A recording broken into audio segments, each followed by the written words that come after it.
Hoy vengo a hablarle a alguien que ama su casa, pero que hace tiempo no siente paz dentro de ella. Y cuando digo casa no me refiero solamente a las paredes, al techo, al comedor, a la cocina o al dormitorio. Hablo de ese lugar donde uno se quita la coraza, donde uno deja de sonreír por compromiso, donde uno ya no tiene fuerza para actuar. Hablo del sitio donde viven tus hijos, donde descansa tu memoria, donde lloras en silencio, donde te arrodillas cuando nadie te ve. Porque hay casas que están impecables por fuera, pero por dentro llevan meses respirando angustia. Hay casas donde no faltan muebles, pero falta descanso. Hay casas donde hay comida en la mesa, pero no hay conversación. Hay casas donde todos duermen bajo el mismo techo, pero hace mucho que nadie descansa de verdad. Y hoy quiero decirte algo con toda la fuerza de mi alma. Dios no se ha olvidado de tu casa. Dios no perdió tu dirección. Dios no pasa de largo frente a tu puerta. Dios sabe dónde vives, sabe lo que pasa cuando se apaga la luz, sabe lo que ocurre cuando termina el culto, sabe lo que sientes cuando todos se van y tú te quedas recogiendo pedazos invisibles del corazón. Y justamente por eso esta palabra no llega por accidente. Llega porque el Señor sigue entrando a las casas, sigue visitando hogares, sigue trayendo su presencia a lugares donde parecía que solo quedaba cansancio. La Biblia dice en Números 6, 24 hasta 26, Jehová te bendiga y te guarde. Jehová haga resplandecer su rostro sobre ti y tenga de ti misericordia. Jehová alce sobre ti su rostro y ponga en ti paz. Mira qué bendición tan extraordinaria. No dice solo Jehová te bendiga, dice también y te guarde. Porque hay bendiciones que llegan, pero si Dios no guarda, se escapan. Hay puertas que se abren, pero si Dios no guarda, lo que entró por gracia se va por descuido. Hay familias que reciben cosas, pero no saben preservar la atmósfera donde esas cosas pueden florecer. Por eso la bendición bíblica no es solo provisión, también es custodia. No es solo regalo, también es cobertura. No es solo abundancia, también es cuidado. Y cuando el Señor bendice y guarda una casa, no solo entra bienestar, también empieza a salir el caos. Y esa bendición termina con una palabra poderosa, paz. Pero no cualquier paz. La palabra hebrea es shalom. Y shalom no significa simplemente ausencia de gritos o de conflictos. Shalom es integridad, bienestar, plenitud, armonía, salud relacional, orden interior. Shalom es cuando el alma deja de estar rota por dentro. Shalom es cuando la casa deja de ser un campo de batalla emocional. Shalom es cuando lo que estaba fragmentado empieza a unirse otra vez bajo la mano de Dios. Shalom es cuando el corazón, la mente, los vínculos y hasta el aire del hogar empiezan a ser tocados por la presencia del Señor. Por eso hoy no quiero hablarte de una paz decorativa, de esa que uno finge en las redes sociales. No, yo te hablo de la paz que se sienta a la mesa contigo. La paz que entra al dormitorio matrimonial. La paz que toca la habitación del hijo rebelde. La paz que visita a la madre soltera, la paz que se mete en la sala donde todavía hay una silla vacía desde que alguien partió, la paz que no niega el dolor pero lo atraviesa con la presencia de Dios. Esa paz sí existe. Y no nace de una técnica de respiración, ni de una cuenta bancaria, ni de una mudanza, ni de que todos piensen como tú. Esa paz viene de Dios. Hay una imagen que me conmueve profundamente. Jesús dijo en Lucas 10, 5, en cualquier casa donde entréis, primeramente decid, paz sea a esta casa. Qué frase maravillosa. No dijo, lleguen imponiendo. No dijo, entren sospechando. No dijo, entren a juzgar. Dijo, paz sea a esta casa. Es como si el cielo nos enseñara que una casa no cambia primero por el volumen del argumento, sino por la autoridad espiritual de lo que se declara dentro de ella.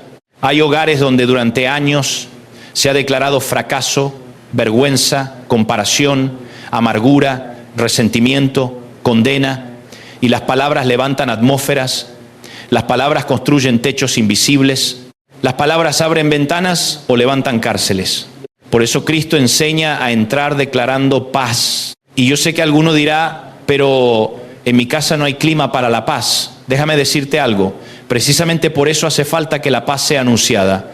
La paz bíblica no siempre llega a un terreno ordenado, a veces llega a un terreno herido, a veces entra donde hubo noches de discusiones, a veces entra donde hubo traiciones, silencios, malas noticias, diagnósticos, deudas, despedidas y cansancio. La paz de Dios no es frágil. No le asustan los desórdenes de tu casa. No le intimidan tus temporadas malas. No sale corriendo porque haya habido errores. La paz del cielo tiene autoridad para entrar donde el hombre ya no sabe cómo arreglar nada.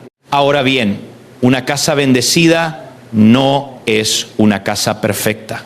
Y esto hay que decirlo claro, porque a veces nos vendieron un evangelio de fotografía, un cristianismo de catálogo, como si una familia bendecida fuera una familia donde nadie llora, nadie se equivoca, nadie se cansa, nadie discute, nadie atraviesa pruebas. Eso no existe. Josué 24:15 dice: yo y mi casa serviremos a Jehová. Pero observa que Josué no dice: yo y mi casa no tendremos batallas. Dice que servirán al Señor. Porque el gran giro de una casa no es que desaparezcan todos los conflictos de un día para otro. El gran giro es decidir quién reinará dentro de ella.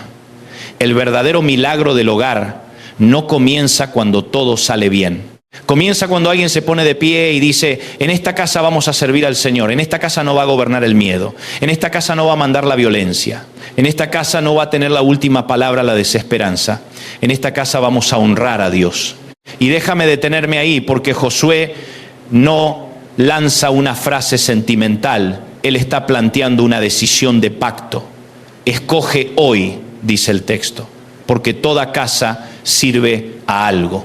Algunas casas sirven al dinero, otras al ego, otras al prestigio, otras al resentimiento heredado, otras al qué dirán, otras al pasado, otras a las apariencias. Pero ninguna casa queda vacía de altar.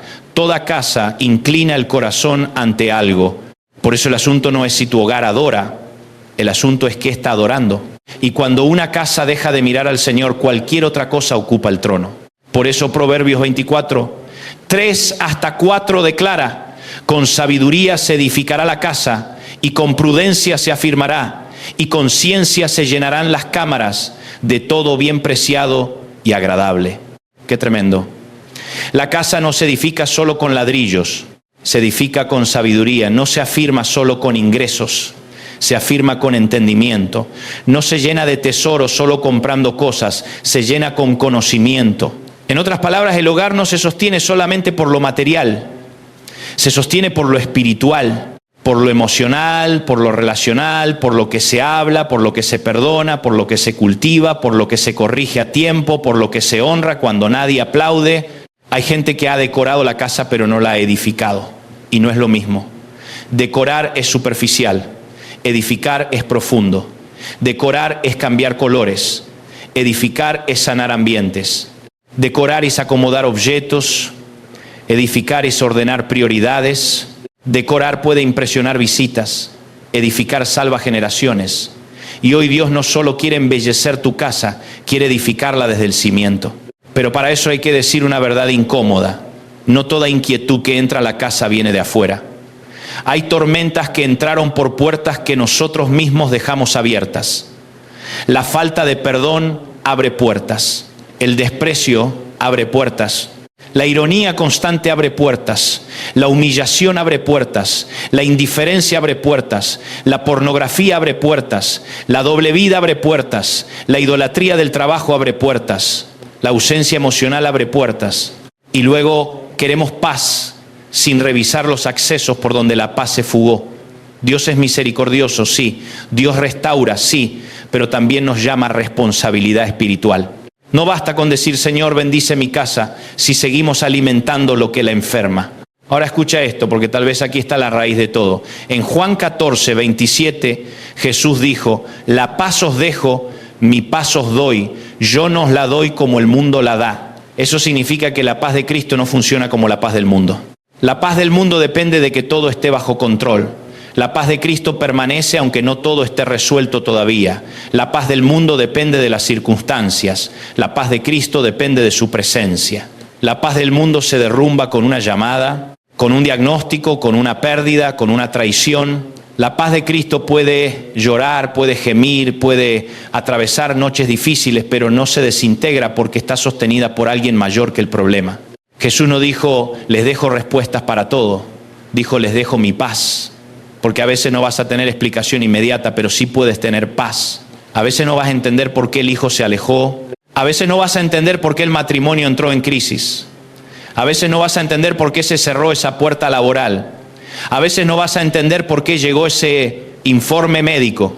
Pero en medio de lo que no entiendes, Cristo puede plantar una paz sobrenatural que no anestesia tu dolor, pero sí impide que el dolor te gobierne.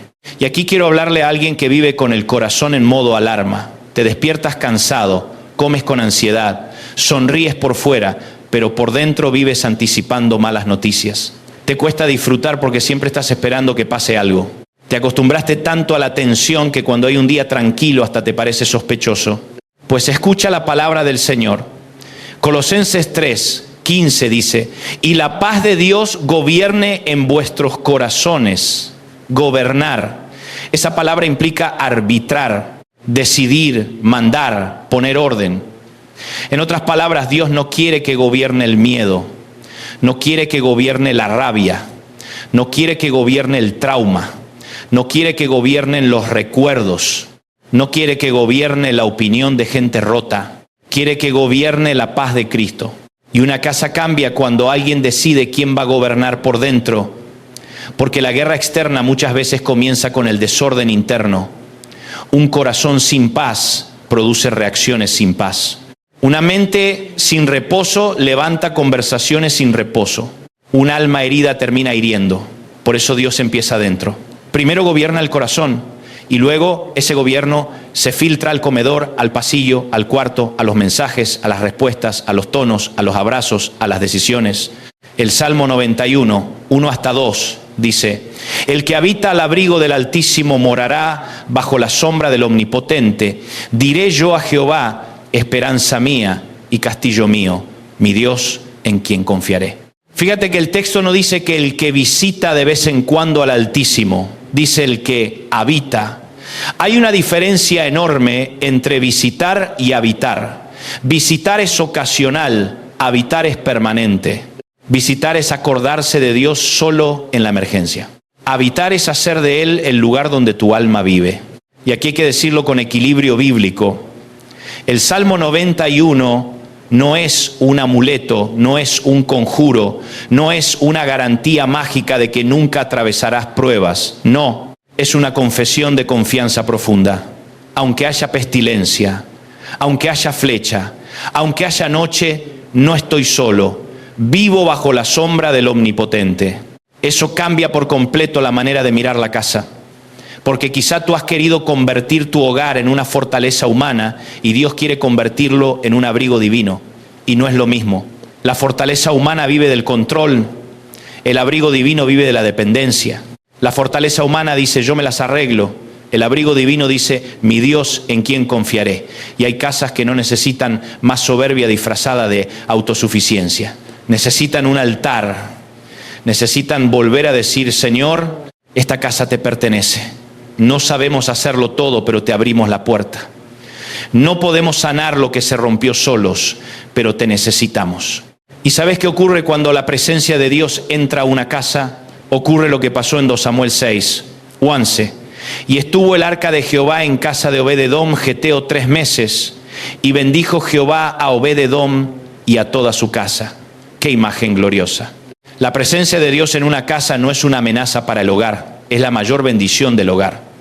Obed-edom no fue bendecido por una técnica, ni por una superstición, ni por una fachada religiosa. Fue bendecido porque hizo lugar para la presencia. Y hoy yo vengo a preguntarte con amor, ¿le has hecho lugar a la presencia de Dios en tu casa? No me hables primero del tamaño de tu biblioteca cristiana. No me hables primero de cuántas predicaciones ves por semana. Háblame de si la presencia es bienvenida en tu hogar. Háblame de si Cristo tiene acceso a tus hábitos. Háblame de si el Espíritu Santo puede entrar a tus conversaciones. Háblame de si en esa casa se puede pedir perdón. Háblame de si en esa casa se puede orar sin vergüenza. Háblame de si en esa casa se honra a Dios en privado, no solo en público. Porque hay hogares donde se habla de Dios, pero no se le da lugar a Dios. Y no es igual. Hay casas con versículos en la pared y amargura en el comedor. Casas con música cristiana de fondo y desprecio en el trato. Casas con Biblia abierta y corazones cerrados. Y el Señor no quiere decoración religiosa, quiere señorío real, quiere ser el dueño de la casa, no un invitado ocasional. También quiero aclarar algo con responsabilidad bíblica. En Hechos 16, Pablo le dice al carcelero: cree en el Señor Jesucristo y serás salvo tú y tu casa. Pero el pasaje no enseña salvación automática por apellido ni por proximidad. No significa que por el solo hecho de que una persona crea, todos los demás se salvarán sin responder personalmente al Evangelio. Lo que sí muestra es que cuando la fe entra a una casa, el Evangelio alcanza el hogar, la palabra es anunciada allí y cada miembro es invitado a creer. Eso nos da esperanza, pero no nos autoriza a convertir la fe en herencia mecánica. Lo que salva no es vivir con un creyente, lo que salva es creer en Cristo. Por eso no dejes de orar por tu familia, pero tampoco sustituyas con emoción lo que debe ser una entrega real al Señor. Ahora, permíteme ponerle nombre a algunas habitaciones del alma. Hay casas donde Dios hoy quiere bendecir el dormitorio matrimonial, porque hace tiempo que esa cama no solo conoce distancia física, sino también distancia del corazón. Viven juntos, pero ya no se buscan. Se hablan, pero no se oyen. Se reparten tareas, pero no se acompañan el alma. Y hoy el Señor puede traer paz, pero esa paz exigirá humildad. No hay restauración sin humildad. No hay paz donde cada cual defiende su trono. Habrá que pedir perdón, habrá que escuchar, habrá que arrancar las raíces viejas del sarcasmo, del castigo silencioso, de la manipulación emocional. Hay casas donde Dios quiere bendecir la habitación del hijo pródigo, de la hija cansada, del adolescente que no sabe quién es, del joven que sonríe en público pero se siente vacío en secreto. Y tal vez tú, padre o madre, sientes que ya no llegas con tus palabras. Pues no subestimes el poder de una atmósfera ungida, no subestimes el poder de una madre que ora, no subestimes el peso espiritual de un padre íntegro, no subestimes lo que ocurre cuando en una casa alguien apaga el ruido y vuelve a levantar un altar. A veces los hijos no regresan primero por un sermón, regresan porque vuelven a sentir que en casa habita la presencia de Dios. Hay casas donde Dios quiere bendecir la mesa, sí, la mesa, porque hace tiempo que comen apurados, comen cada uno por su lado, comen con pantallas, comen sin mirarse, comen sin agradecer. Y la mesa en la Biblia nunca fue un simple mueble. La mesa es comunión, reconciliación, memoria, pacto, hospitalidad. Hay mesas donde se ha perdido la honra, mesas donde se normalizó la burla, mesas donde se instaló la crítica permanente, mesas donde nadie bendice los alimentos ni bendice a quien los preparó. Y después nos preguntamos por qué el ambiente está tan pesado. Empieza a sanar la casa desde los lugares simples. Da gracias, mírense a los ojos, bendigan la mesa, hablen vida, apaga un poco el ruido del mundo y vuelve a oír a los tuyos. Y hay casas donde Dios quiere bendecir el cuarto del enfermo, la silla del anciano, el rincón del que llora en secreto. Quizá no todo va a resolverse de la manera ni en el tiempo que tú deseas. Yo no vengo a venderte fórmulas mágicas, vengo a hablarte de un Dios real. Y un Dios real puede sostener al que está en tratamiento, puede abrazar al que atraviesa duelo, puede fortalecer al que está agotado, puede acompañar al que cuida a otro y también se está quedando sin fuerzas. La paz del Señor no siempre significa que la tormenta se fue hoy. A veces significa que Dios se sentó contigo dentro del barco y ya no estás solo. Ahora déjame decir algo que puede parecer sencillo, pero es profundo. La paz también se cultiva. No solo se recibe, se cultiva. Se cultiva con hábitos santos. Se cultiva con una boca rendida. Se cultiva con disciplina espiritual. Se cultiva apagando lo que contamina. Se cultiva poniendo límites sanos. Se cultiva volviendo a la palabra. Se cultiva aprendiendo a responder y no solo a reaccionar. Se cultiva dejando de meter al hogar todo lo que entretiene, pero no todo lo que entretiene edifica. Hay contenidos que se meten por una pantalla y dejan la atmósfera llena de ruido, de sensualidad, de agresividad, de ansiedad. Luego queremos paz, pero alimentamos lo contrario. No puedes sembrar espinas toda la semana y exigir rosas el domingo. Por eso hoy Dios no solo quiere darte un momento emotivo, quiere inaugurar un nuevo gobierno espiritual en tu casa, quiere que vuelvas a orar en ese hogar Quiere que tomes autoridad sobre lo que se instaló como normal y no era normal. Quiere que dejes de llamar carácter a lo que en realidad es dureza. Quiere que dejes de llamar sinceridad a lo que en realidad es crueldad. Quiere que dejes de llamar independencia a lo que en realidad es orgullo. Quiere que dejes de llamar paz a lo que en realidad es evasión. Porque no todo silencio es paz. Hay silencios que son castigo. Hay silencios que son distancia. Hay silencios que son indiferencia. Y Dios no vino a maquillar las heridas del hogar, vino a sanarlas. Y si en este momento tú me dices, pero mi casa está demasiado rota, escucha bien esto. No hay casa demasiado rota para aquel que resucitó muertos, levantó al caído y reconcilió al pecador con el Padre. No hay ruina que le quede grande. No hay historia familiar tan enredada que él no pueda empezar a ordenar. Tal vez no ocurra todo de golpe. Tal vez no todos cambien al mismo tiempo. Tal vez el proceso tenga lágrimas. Pero cuando Dios empieza una obra en un hogar, aunque sea con un pequeño remanente de fe, algo comienza a moverse. La luz empieza a entrar por las grietas, la esperanza vuelve a respirar, y lo que parecía una casa condenada puede convertirse en una casa visitada por la gloria de Dios.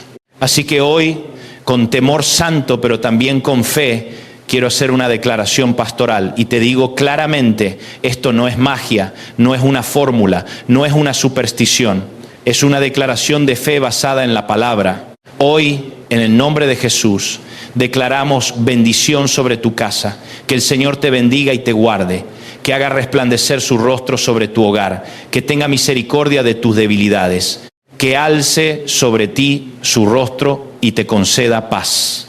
Paz en tus pensamientos, paz en tus conversaciones, paz en tus noches, paz en tus decisiones, paz en tu economía para que el miedo no te esclavice, paz en tu matrimonio para que el orgullo no te gobierne, paz en tus hijos para que no sean tragados por la confusión de esta generación, paz en tu memoria para que el pasado no secuestre tu futuro, paz en tu cuerpo para que aún en la fragilidad sepas que Dios sigue contigo. Paz en tu fe para que no se apague cuando el proceso se alargue. Y hoy yo creo que hay hogares donde el Señor está volviendo a ser nombrado con honra. Hogares donde alguien llevaba años sin orar en voz alta y hoy va a volver a hacerlo. Hogares donde alguien va a apagar por unos minutos la pantalla para abrir la Escritura. Hogares donde una madre va a dejar de llorar solo de angustia y va a empezar a llorar también de esperanza. Hogares donde un hombre endurecido va a descubrir que pedir perdón no lo hace menos hombre, lo hace más parecido a Cristo. Hogares donde un joven va a sentir por primera vez en mucho tiempo que Dios no lo abandonó. Hogares donde el duelo no tendrá la última palabra. Hogares donde la crisis no será el final del relato, sino el escenario donde Dios volverá a demostrar que Él sigue siendo Dios. No te rindas con tu casa. No la entregues al cinismo. No digas, acá ya no hay nada que hacer. Mientras Cristo siga siendo Señor, nunca es demasiado tarde para que una casa vuelva a convertirse en refugio, en altar, en hospital, en escuela de gracia, en taller de restauración, en lugar de paz. Ora conmigo. Señor Jesús, hoy te entrego mi casa. Te entrego lo visible y lo invisible. Te entrego lo que funciona y lo que está roto. Te entrego mis fuerzas y mi cansancio. Te entrego mi familia, mis recuerdos, mis temores, mis habitaciones internas. Perdónanos por las veces que te dejamos fuera. Perdónanos por las palabras que dañaron, por los hábitos que ensuciaron el ambiente, por los silencios que lastimaron, por el orgullo que enfrió el amor. Hoy abrimos la puerta de nuestro hogar y te decimos, ven, Señor, trae tu paz, gobierna nuestro corazón, sana lo que está herido, ordena lo que está confundido, guarda a nuestros hijos, fortalece los matrimonios, consuela al que llora, sostén al que está cansado. Y que esta casa sea tuya, de verdad, no solo de nombre. En tu nombre declaramos que mi casa servirá al Señor, que mi hogar será edificado con sabiduría y que tu paz gobernará en nuestros corazones. Amén. Y si esta palabra habló a tu vida, te animo a hacer algo sencillo. No la dejes aquí. Compártela con alguien que necesite esperanza para su hogar. Suscríbete, acompáñanos y sigamos levantando juntos una voz de fe para que más casas conozcan la bendición y la paz del Señor.